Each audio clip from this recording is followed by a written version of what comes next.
today's evening is an amazing personality who is a PhD research scholar at IIT Kharagpur and a wildlife photographer by passion. So without any further wasting of time, let's get started. He is none other than Saptarshi Roy Chaudhary. Hello and welcome Mr. Chaudhary to this session of interview. Thank you so much for your valuable time. Thank you so much for having me here. Audience, if you are visiting the channel for the first time, make sure to subscribe, like and share, and also hit the bell notification so that you can get notified every time I upload a video. I make informational interview and travel blogs in this channel. So Mr. Chaudhary, firstly tell us about yourself a little bit. So thank you for having me in today's session. So as per, I have nothing much to tell about myself, but by education, I am a biotech engineer. I have completed BTech from University of Engineering and Management, Kolkata. And then I have completed my master's from Indian Institute of Technology, Guwahati. And currently I am a research scholar at IIT Kharagpur. And as per my passion goes, I am into wildlife and bird photography for a long time. And you can consider me as a serious amateur in this field, not a professional, but I try to learn myself from my previous mistakes and try to improve my passion day by day. Is it to study in a prestigious institution like IIT Kharagpur? My journey at IIT did not start from Kharagpur, but it started from IIT Gauhati, where I pursued my master's 2 years back. So for every individual in India, it's a dream for everyone to study at the IITs, which are considered as one of the best institutes of India. So during my BTech days, as biotechnology is a research-oriented subject, so mostly people go into the research line after pursuing this field. So not much jobs are available after you complete your bachelor's degree. So most of the people in this field pursue research. So it's a dream for everyone to pursue the research from some prestigious universities across India. So even it was my also dream to pursue my master's and research from some top institutes. So I started preparing for GATE. GATE stands for the Graduate Aptitude Test in Engineering, which happens to be the entrance examination for the MTech and PhD courses across the national IITs. So I appeared for GATE in 2019. I qualified it in my first attempt and joined IIT Gauhati for my master's. And in January, I joined IIT Kharagpur after completing my master's for PhD. So it feels great to be a part of such prestigious institutes. Like studying, I started my career from a normal college in the city of Kolkata. And after switching to an institute of national eminence, you can individually feel the difference, so to feel the difference, you have to be there to understand the difference. I cannot explain it in my words, but one who feels can understand the experience. How is the difference between a normal city college and a college of national eminence like IITs? So it's a totally different environment. You stay in the hostel, the campus, pretty good big campus, the sports complexes, the laboratories. It's a totally a next level experience from going to a normal engineering college to an IIT. So how was your experience studying in IIT Gauhati? Nothing much of that, because as we all know, the pandemic had hit us hard during that time. So approximately my MTech is a 4 semester 2 years course. So but during that time COVID had hit us hard. So 2 of the semesters I had to do it from my home in online. So the last semester, I would like to share some of the incidences in my last semester where we had to complete our 1 year project in an approximate time of 6 months. So when 1 year duration project you get the time of only 6 months, you really get to pull up your pants and work hard. So at that time also, when there was time that we did not have time to have our breakfast also. Early morning, go to the lab, just have something for breakfast, biscuits and tea, and start working in the lab. So when the time becomes short, you need to complete your degree at that point of time. So that point has become very difficult for me and my batchmates to complete a 1 year project in a duration of 6 months. So that was a quite hectic but interesting experience. Okay. Do And you most of our inside institutes, when you go, you meet people from all over India, right? So getting uh, habituated with cultures of different types of people from India, that's a good experience overall. okay? Do you find any difference between IIT Kharagpur and IIT Guwahati? To I am currently not a position to answer that because the first semester of my PhD was online. So I haven't visited the IIT Kharagpur campus yet. I will be visiting there tomorrow. Tomorrow the date will be 24th April, and tomorrow I will be going to the IIT Kharagpur campus for the first time. But as per my knowledge, what I have studied, and the area of the IIT Kharagpur is the largest among all the IITs in India. Like the campus of IIT Gauhati was around 700 acres. But this IIT Kharagpur is around 2100 acres, which is approximately 3 times the size of the IIT Guwahati campus. So, On which topic are you currently doing your research? Research work in the laboratories have not yet started, but I am trying to pursue my research in the field of industrial biotechnology. So mostly it would be on synthesis of beta carotenoids for healthcare products. So the research will be conducted on that part itself. okay. So, Does the campus of your institution have an effect on your wildlife photography? Yes, obviously, because when I was in IIT Gauhati, it's in a hilly area. IIT Gauhati was in a little bit hilly area when the Brahmaputra river was very near to the campus. So as I am mostly into bird photography, and I had witnessed numerous uncommon species of birds in and around Guwahati campus.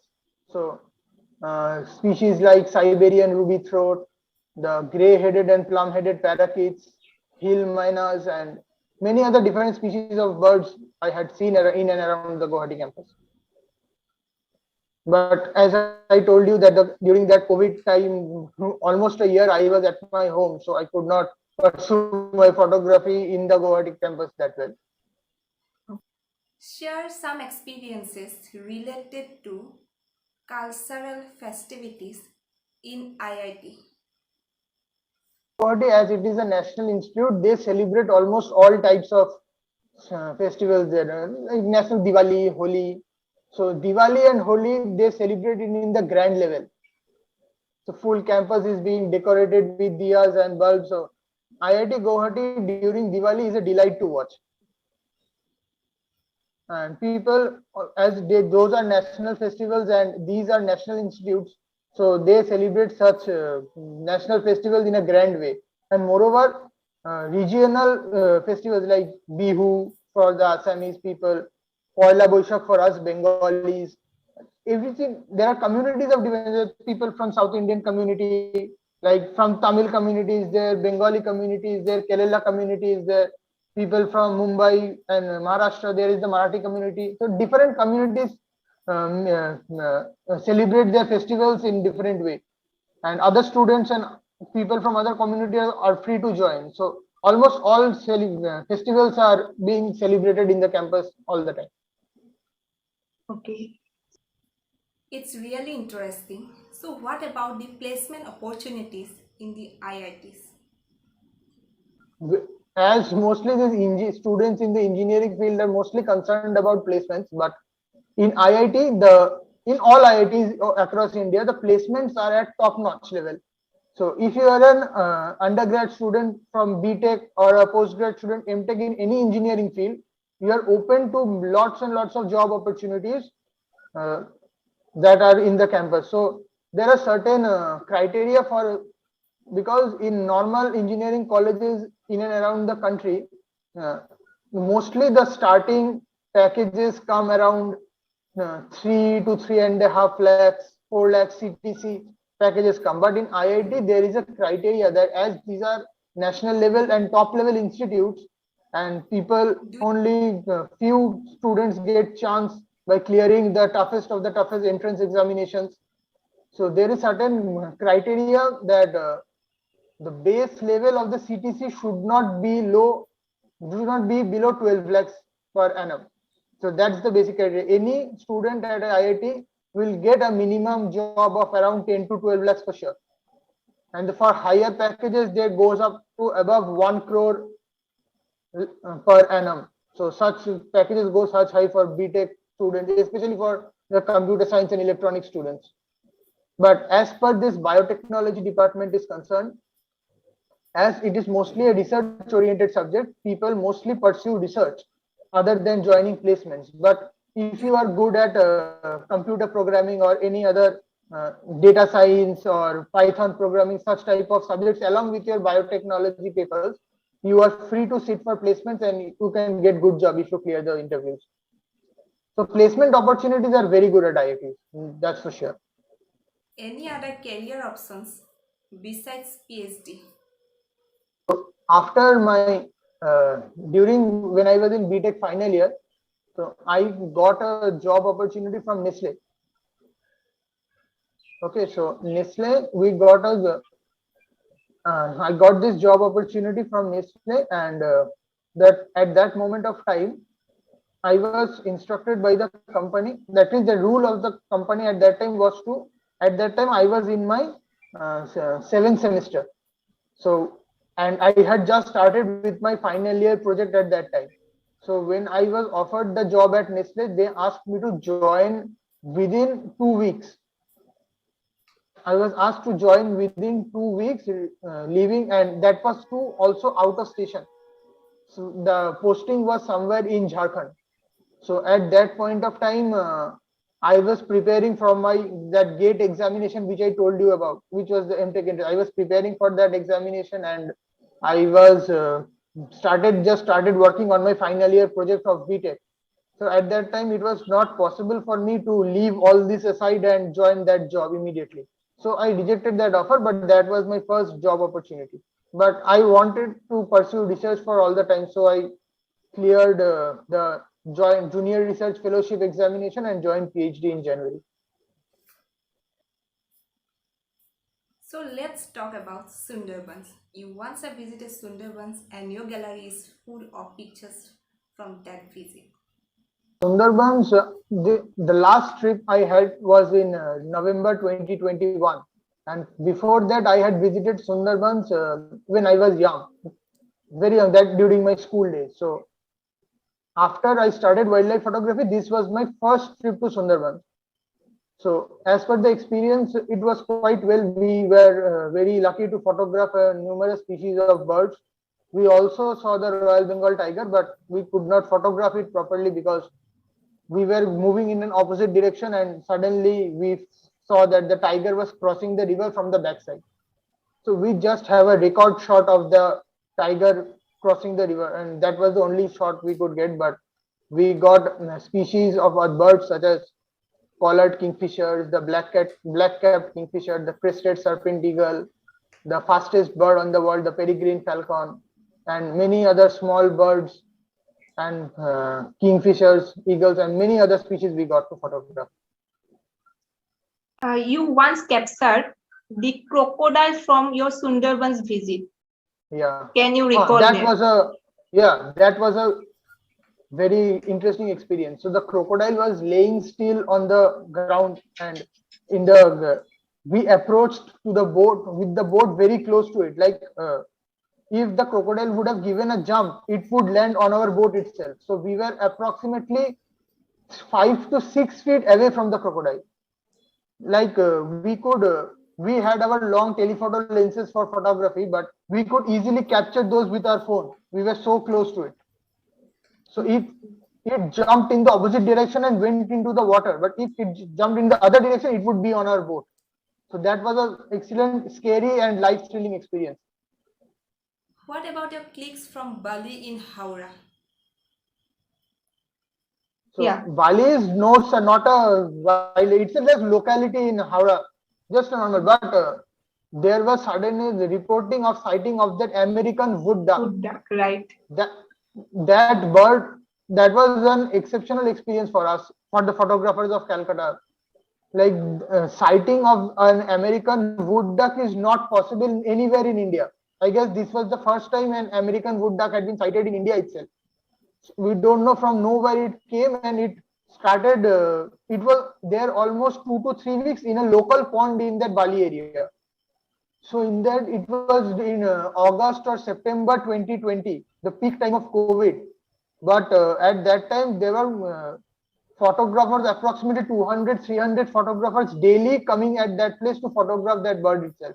So that was an excellent experience to photograph such a rare species of birds in India. That's really nice. You have once captured the rhino peak from Joldapara Wildlife Sanctuary. So could you Yeah. please share the storytelling behind that peak? That peak was approximately, I guess it was in 2013. It was in 2013. Then when we were in a jungle safari in the Jaldapara Wildlife Sanctuary, it's in North Bengal. So we were going in the jeep safari, and suddenly the driver of our jeep stopped the car, and the guide who was there with us on the jeep told us that there is a rhino nearby, but we could not see it at first. It was behind the bush. So he told to stop the car, and he went there, asked the driver to go back a little. So we stayed there for approx 10 to 15 minutes, and suddenly the mother rhino along with her child came out of that bush, and it crossed the road in front of our jeep and went from the other one side of the jungle to other. So we could approximately see that full mother and her child walking in front of us from the one side of the jungle to another. That was also a very good experience to watch. You do have interest in street photography and portrait photography. So how did this idea came to your mind? I am not that much into portrait or street photography, but I have many friends of mine who are into that field, and I sometimes accompany them along with their street photography journeys. So street photography is something that in street photography, every frame you click has a different story to tell. So that's the most unique thing about this genre of photography, right? In one place, every year I try to visit is Kumari in Kolkata, the place where the Durga Puja idols are made in Kolkata. So every year I try to visit that place to click some of the idol making shots, the craftsmen making the idol, painting the eyes. So I try to capture those shots every time around in August, September every year.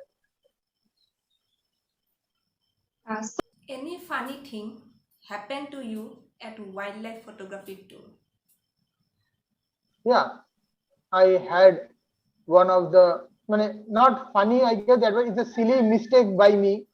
I was in a hurry in the morning because I had to join the place at around 7, and I was a bit late. So in a hurry, I forgot to took my camera battery with me. So without the camera battery, it won't be possible for us to photograph. But luckily, there were some of the photographers who were using the same model of the camera as me, and they had an extra set of a battery. They lended me, and finally I was able to. But if that would not happen, then that day would have been a loss for me. It is really funny. So what are your plans related to photography in future? Photography related to photography, every year there are time slots between some species. Every year there is in Bonga, the Indian paradise flycatcher does its nesting and other activities in a place in Bonga. So next and this is the time where the activities occur in May, June. So I am planning to visit next week there, and also I will be going in a place called Shamkhola to photograph the Indian pitta. because I don't have a good shot of that bird yet. So I will be trying to photograph that bird again as well. And in also coming November also, I am having another plan of visiting Sundarbans again. Okay, that's So really these nice. are my some of the plans in my bucket list currently.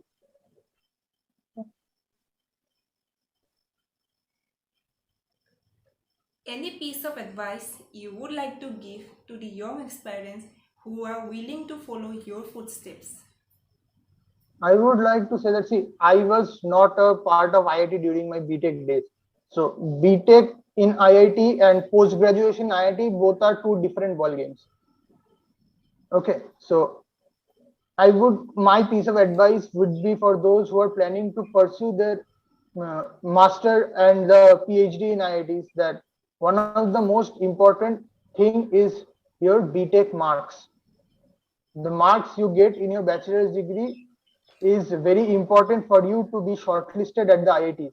Mostly they require a marks of more than 85% overall in your BTech or any other bachelor's degree which you are currently pursuing.